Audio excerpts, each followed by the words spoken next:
Fala pessoal, sejam bem-vindos ao Arena Ambiental. Hoje a gente vai falar sobre os desafios para a energia no estado de São Paulo, com a presença da doutora Marisa Maia de Barros, subsecretária de Energia e Mineração na Secretaria de Meio Ambiente, Infraestrutura e Logística do estado de São Paulo.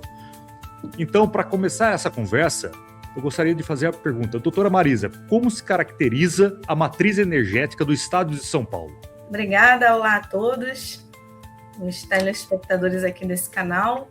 É um prazer estar aqui com vocês. E é uma ótima pergunta para começar esse bate-papo, porque eu acho que a partir daí dá para a gente falar de muita coisa. Então, inicialmente falando do que é a matriz energética, né? E deixando claro aqui que eu vou falar que é a matriz energética em termos de oferta bruta de energia, que é tudo aquilo que a gente consome em termos energéticos. Nesse sentido, a gente está falando que São Paulo tem quase 60% de participação de renováveis na sua matriz energética, principalmente energia hidráulica, energia solar, biomassa, que é a biomassa que vem da cana-de-açúcar, que é a principal biomassa aqui do estado de São Paulo. Para a gente ter uma comparação, quando eu falo do Brasil, a média Brasil apresenta aí cerca de 50% de participação de renováveis. E o mundo, considerando os países da OCDE, esse percentual fica em torno de 15%. Então, a gente está falando que São Paulo, se o Brasil está onde esses países no mundo querem estar daqui a 20 anos, São Paulo está bem à frente. E isso muito graças a esses recursos energéticos que eu mencionei. Energia hidráulica, energia solar, biomassa, nessa composição. Doutora Marisa, então, pelo que eu entendi, né, a matriz energética ela é diversificada no estado de São Paulo. Mas existe algum gargalo ainda que a gente precisa superar dentro do estado? Eu falei da participação das renováveis e a outra parcela dessa matriz energética é de combustíveis fósseis, né, que são os não renováveis. E aí entra aí o petróleo, entra aí carvão, gás natural, esses outros recursos energéticos. O que a gente tem em termos de planejamento é um plano de energia para que a gente alcance no longo prazo, em 2050, o quê? Emissões de gases de efeito estufa cada vez menores. No caso, a nossa meta é alcançar emissões líquidas de gás carbônico zero no horizonte de 2050. E como São Paulo tem essa diversidade de recursos energéticos, isso é uma vantagem competitiva. Por quê? Porque a gente pode usar esses energéticos para atender toda a demanda de energia do estado de São Paulo de forma a atender a esse objetivo com menos desafios.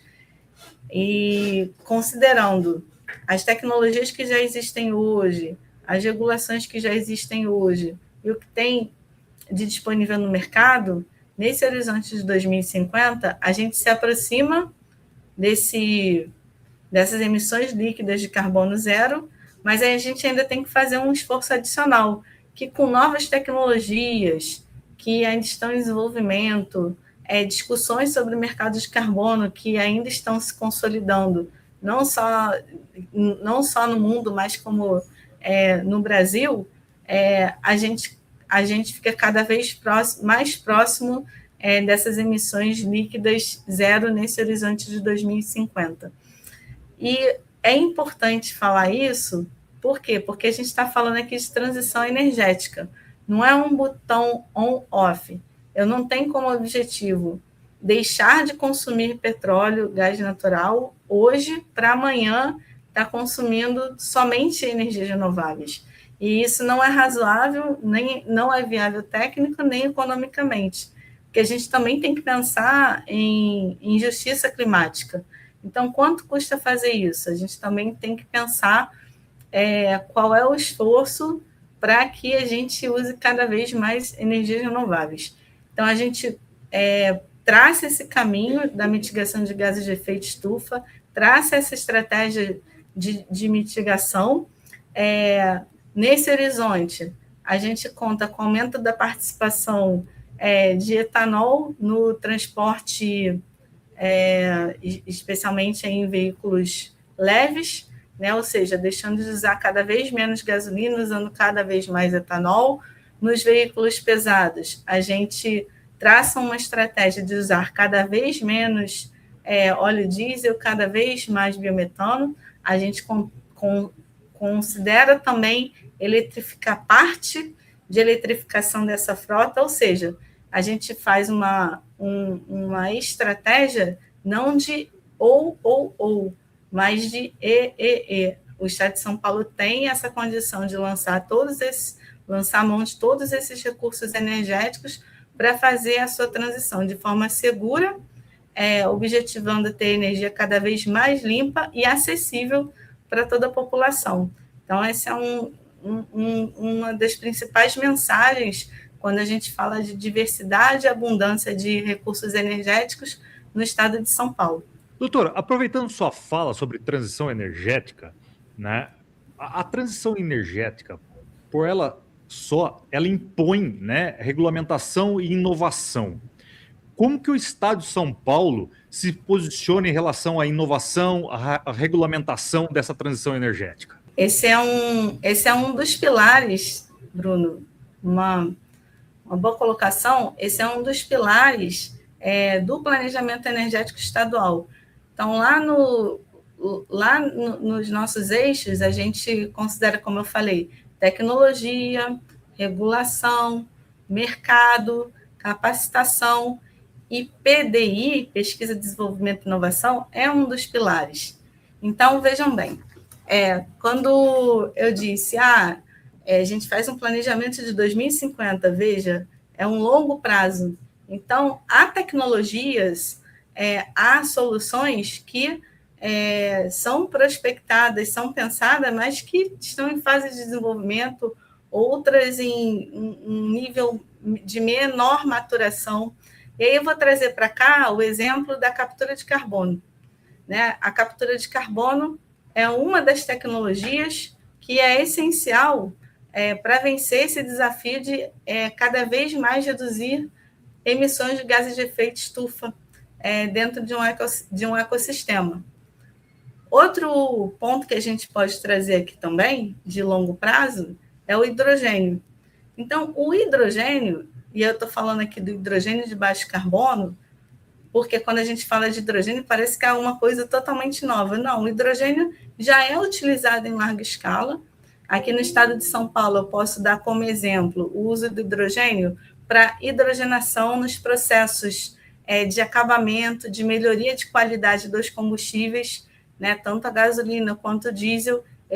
Esses combustíveis requerem tratamento para remoção de enxofre, para atingir os níveis de qualidade exigidos pelo órgão regulador. Então, esse hidrogênio já está aí, mas é um hidrogênio que é produzido a partir do gás natural. Então, é um hidrogênio que não é um hidrogênio de baixo carbono. E, olhando no planejamento energético para esse esforço de reduzir emissões de gases de efeito estufa, a gente busca o quê? O hidrogênio de baixo carbono, que é o hidrogênio obtido a partir da eletrólise da água, usando como eletricidade, usando eletricidade a partir de fontes renováveis. Então, não adianta eu fazer o hidrogênio de eletrólise usando uma termoelétrica a carvão. Esse hidrogênio ele vai ter uma intensidade de carbono que não é inferior a um hidrogênio obtido a partir da eletrólise da água, usando como matriz elétrica energia solar ou energia eólica. Então, nesse sentido, tem aí um recurso energético com uma característica de intensidade de carbono menor, que é o hidrogênio de baixo carbono, e que ele demanda tecnologias que hoje estão disponíveis, mas com custo maior, que precisam ganhar uma maturidade, precisam reduzir custo, precisam ganhar escala. E E é porque o estado de São Paulo ele já tem uma diversidade, uma abundância de recursos energéticos que não precisa olhar para o hidrogênio, não. O estado de São Paulo também olha para o hidrogênio. E de que forma? Investindo em pesquisa, desenvolvimento e inovação. Então, nós temos um Centro de Ciência para o Desenvolvimento, que é um modelo de PDI, no formato que a gente chama de hélice tríplice, que conta com o setor privado, que conta com o setor público, que conta com a academia, para quê? Para trazer soluções práticas para temas estratégicos, como é o hidrogênio de baixo carbono.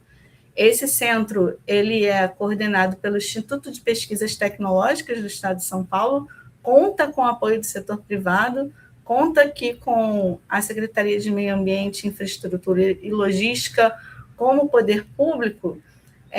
Para quê? Para que, por meio desta parceria, nós possamos ter soluções para a indústria, tanto no setor de transportes, tanto na indústria, para que o hidrogênio seja um recurso energético utilizado nesses setores para descarbonizar.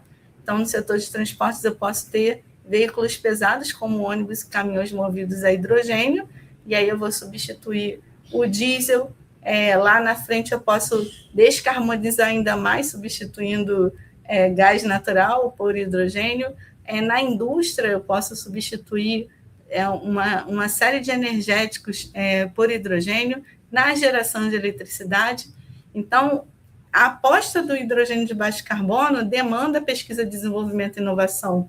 Isso está refletido no nosso planejamento energético por meio do Plano Estadual de Energia 2050, que, inclusive, acho que vale a pena aqui trazer, que é o primeiro plano de ente subnacional, ou seja, de Estado, que tem essa meta de mitigação de longo prazo de 2050, buscando a neutralidade de carbono. Então, foi um trabalho muito importante que a gente fez aqui, foi concluído em 2024, e que serve tanto como instrumento de planejamento para o setor público, como um instrumento de previsibilidade para o setor privado. Para quê? Para ele ver que o Estado tem um plano de onde ele está, em termos de emissões de gases de efeito estufa, e onde ele quer chegar, e que caminhos que ele está percorrendo, que investimentos serão necessários, que tecnologias a gente está olhando.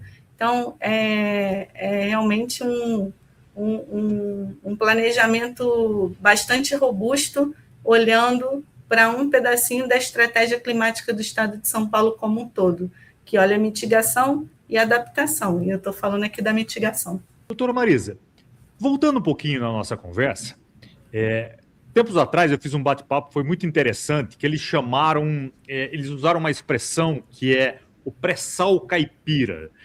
O que era essa expressão, né? A produção de energia através de biomassa. E pensando nisso, né, eu penso na energia solar, eu penso no biometano. O Estado de São Paulo está preparado para integrar todas essas fontes de energias renováveis, né? A infraestrutura de distribuição energética está preparada? O que você pode nos dizer sobre isso? O biometano ele é realmente uma das grandes apostas no nosso planejamento energético. Vou trazer aqui uns números mais recentes, e aí sempre conectando com o que eu falei em termos de planejamento, né? Eu tenho onde o Estado de São Paulo está hoje. Eu queria fazer um parênteses, que eu estou falando aqui o tempo todo de emissões de gases de efeito estufa. Aí eu contextualizei a questão da matriz energética, e eu acho que vale a pena também contextualizar o perfil de emissões de gases de efeito estufa do Estado de São Paulo. Em termos de participação, quem são os maiores emissores? É o setor de transportes, é o setor de energia e a indústria. Então, esses aí são os maiores emissores, e pensando onde potencialmente eu posso reduzir mais as emissões de gases de efeito estufa, a gente olha em soluções para descarbonizar o setor de transportes, descarbonizar o setor de energia, descarbonizar a indústria, que somado essas parcelas chegam aí a quase 100%, cada uma com cerca de 30% de participação nas emissões. E onde que se insere o biometano? Então, lá no início eu falei que 60% da matriz energética é de energia hidráulica, solar e biomassa. Essa biomassa de produtos da cana-de-açúcar. Esses produtos da cana-de-açúcar, eles, no início lá na década de 70, veio o etanol, né, com proálcool. Na década de 2000 vieram o desenvolvimento dos carros flex-fuel, e aí cada vez mais aumentou a participação de etanol na matriz energética. Aí veio a biomassa como insumo para cogeração de energia. Então, a cana-de-açúcar, que já entregava etanol, que já entregava biomassa, passa agora também a entregar o quê? Biometano. Então, existe um potencial imenso de produção de biometano no estado de São Paulo.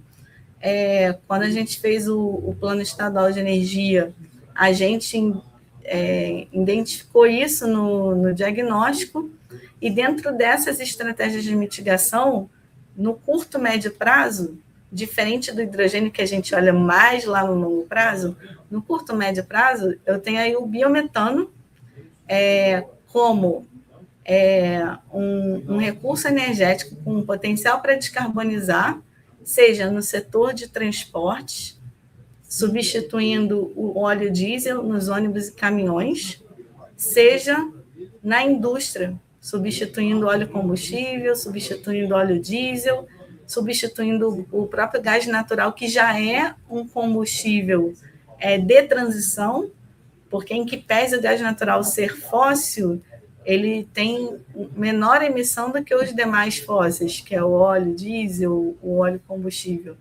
Então, o biometano vem com essa pegada de descarbonização. E o que é o biometano? O biometano é o metano, só que produzido a partir de energia renovável.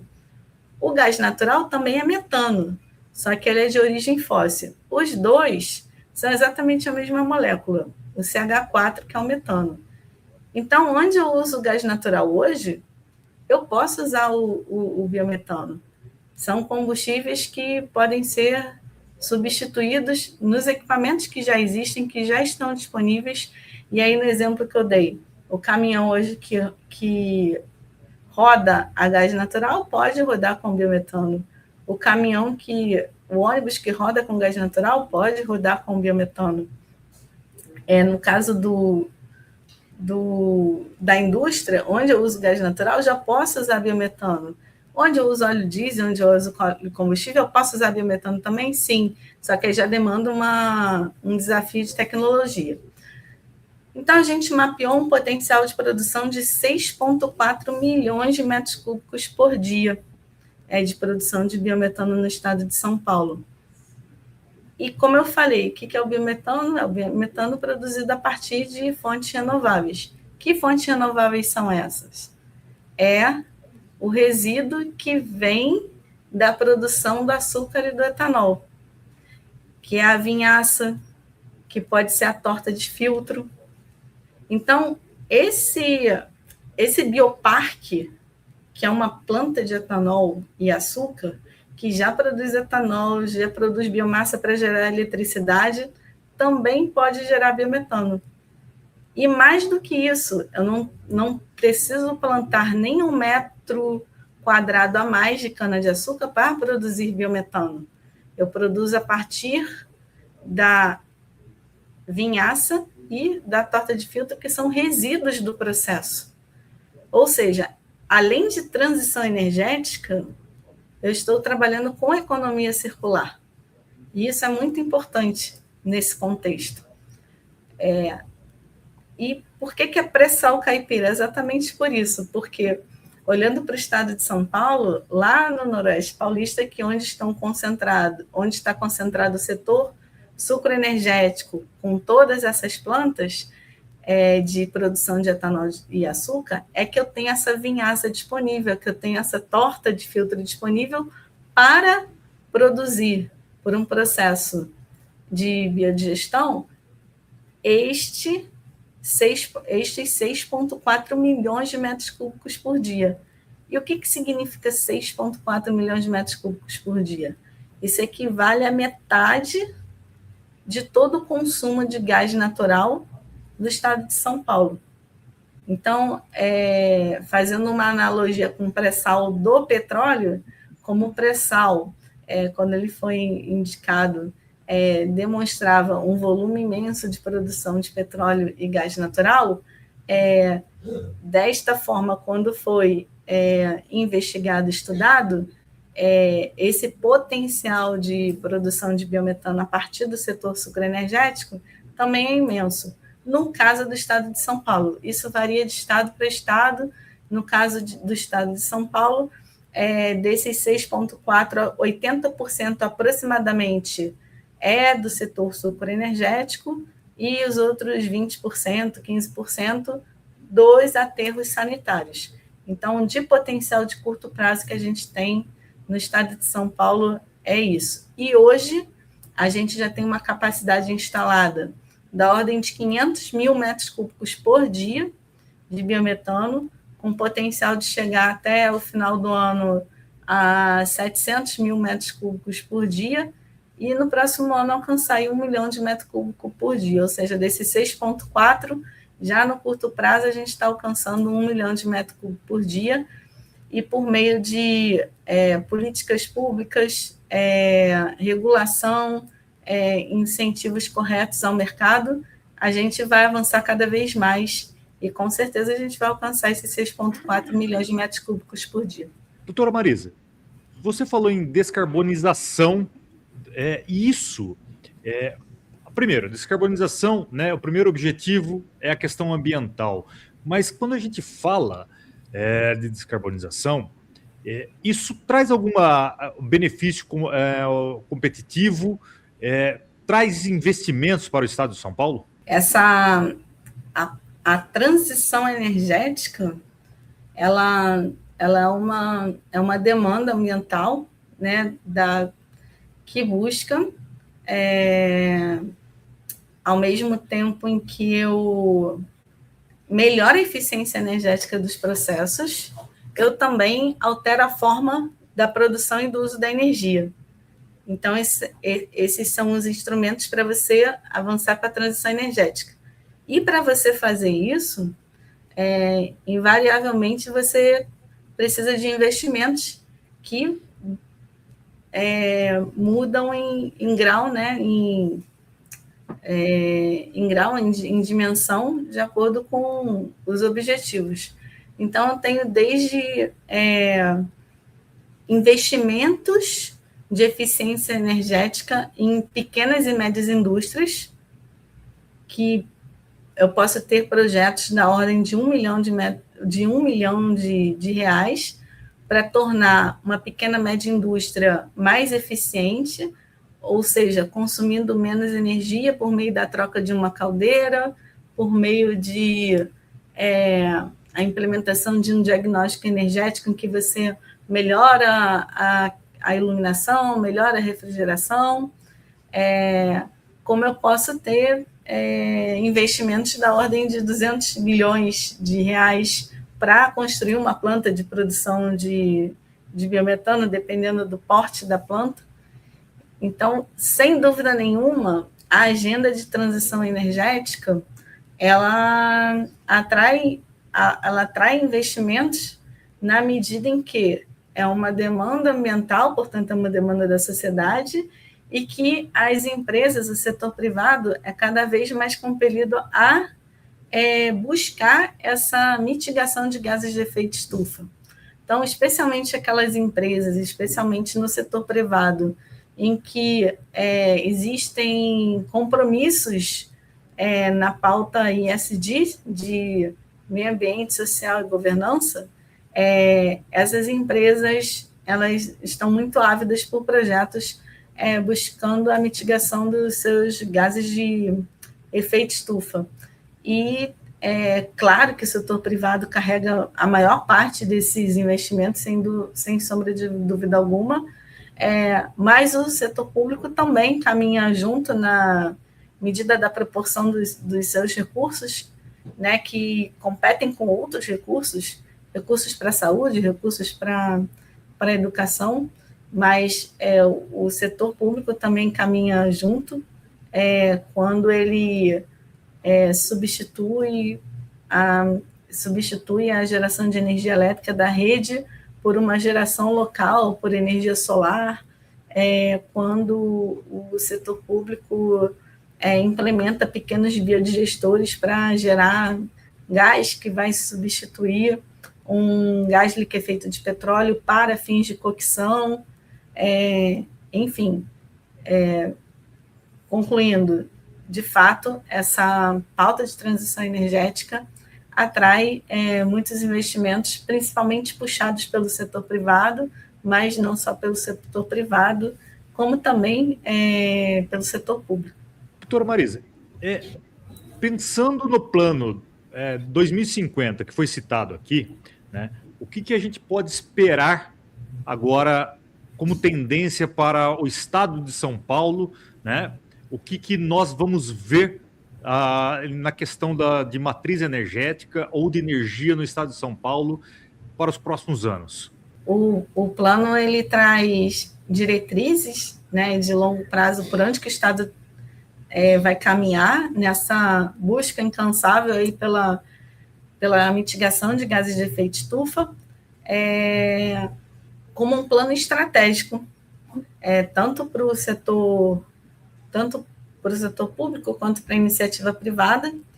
E agora, nesse momento, a gente está trabalhando no Plano Paulista Decenal de Energia. O que é isso? É um plano tático, olhando os próximos 10 anos, tendo como diretrizes as diretrizes apontadas no plano estratégico, que é o Plano Estadual de Energia 2050. Nesse plano de 10 anos, a gente olha no curto prazo quais são esses investimentos que já estão acontecendo, os investimentos previstos, principalmente pelo setor privado, e os investimentos necessários que devem acontecer nesses 10 anos, para que lá em 2050 a gente continue na rota da neutralidade de carbono. E aí, esse plano decenal, que vai ser concluído em meados desse ano, vai ser lançado no segundo semestre, ele traz a participação das fontes em cada ano de acordo com a implementação desses investimentos. Então, a gente vê lá nesse plano de forma mais detalhada, não só de forma mais estratégica, como foi apresentado no Plano Estadual de Energia 2050, mas a gente vê de forma mais tática o percentual de participação de etanol na matriz rodoviária, lá nos veículos leves, a participação do biometano no transporte pesado, a redução da participação, tendo como contrapartida a redução da participação da gasolina, a redução da participação do óleo diesel, a penetração do biometano, o aumento da participação da energia solar, como a energia hidráulica vai atender a demanda por energia elétrica neste horizonte, considerando a disponibilidade hídrica, que também é observado frente aos modelos de mudanças climáticas que a gente estuda. Então, considerando as mudanças climáticas, qual vai ser a disponibilidade dessa energia hidráulica? Então, nesta composição, a gente vem construindo agora, nesse momento, indicadores para que esses indicadores traduzam esse comportamento de conforme os investimentos vão acontecendo e a eficiência energética ela vai sendo implementada e a alteração da produção e do uso da energia vai acontecendo, para onde estão apontando esses indicadores? Vou dar um exemplo de indicador. Percentual da participação de caminhões e ônibus a gás natural veicular na frota paulista. Então, eu vou ter lá que, com o passar do tempo, eu tenho cada vez menos caminhões e ônibus a diesel, movidos a diesel, vou ter um aumento do percentual de ônibus e caminhões movidos a gás natural veicular, que indica o quê? Indica que eu estou tendo cada vez menos consumo de óleo diesel e cada vez mais consumo de gás natural e ou biometano. Então, esse é um indicador que tem no plano, né, de curto prazo, tático, em que a gente acompanha esses movimentos, essa evolução do estado de São Paulo. Então, a gente espera isso, a gente espera ter cada vez mais etanol na matriz, a gente espera ter a geração de energia elétrica com energia hidráulica, a gente espera ter cada vez mais participação de energia solar, a gente espera a penetração e a consolidação do biometano nessa matriz, e o plano é um caminho. E aí, como a gente faz para que o plano se concretize? Por meio das políticas públicas. Vou dar um exemplo, entre outros. Propusemos um projeto de lei, em parceria com o legislativo, para isentar IPVA de ônibus e caminhões movidos a gás natural veicular. Então, com isso, a gente espera estimular pelo lado da demanda, de quem consome, a gente espera que, com esse estímulo, né, sabendo que existe uma isenção de IPVA, que os ônibus que consomem diesel e pagam IPVA sejam substituídos por ônibus a biometano, a gás natural, que não pagam IPVA num período e que, economicamente, esta isenção neste período, que tem início, meio e fim, justifique essa substituição de veículos. Então, esse é um exemplo de uma aplicação prática de uma política pública no contexto do plano em que você tem esse objetivo de longo prazo de mitigar gases de efeito estufa. Doutora Marisa, a gente está chegando ao final, mas eu gostaria de convidá-la a deixar uma mensagem para quem está nos escutando. Queria, inicialmente, agradecer uma vez mais o convite para participar aqui desse canal. Eu gostaria de convidar a todos que acessem as redes sociais da Secretaria de Meio Ambiente, Infraestrutura e Logística, a CEMIL SP, tanto no Instagram, quanto no LinkedIn, quanto na própria página da Secretaria.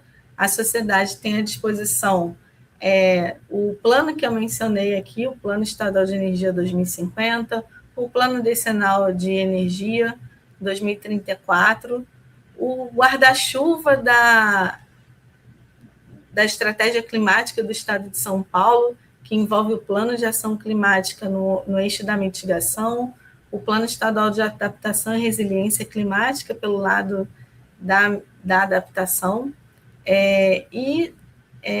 todos esse planejamento, ele tem como um pilar fundamental a participação social. Então, está à disposição os workshops que foram realizados, as consultas públicas, a contribuição da sociedade. Esse plano decenal de energia, no qual a gente está trabalhando agora, ainda vai sofrer a análise das contribuições da consulta pública, das contribuições à consulta pública que nós recebemos, e a gente deixa também aqui à disposição esse contato e para receber contribuições, para receber sugestões, para debater esses assuntos sobre planejamento energético, que é tão importante para a sociedade. Queria agradecer uma vez mais o convite e deixo aqui o meu recado por hora. Doutora Marisa, quero agradecer demais esse bate-papo. Foi muito legal, foi um marco para o nosso canal. Reitero o agradecimento, vossa disponibilidade e espero contar com você para próximos bate-papos. Obrigado e até mais. Obrigada, Bruno. Um abraço a todos.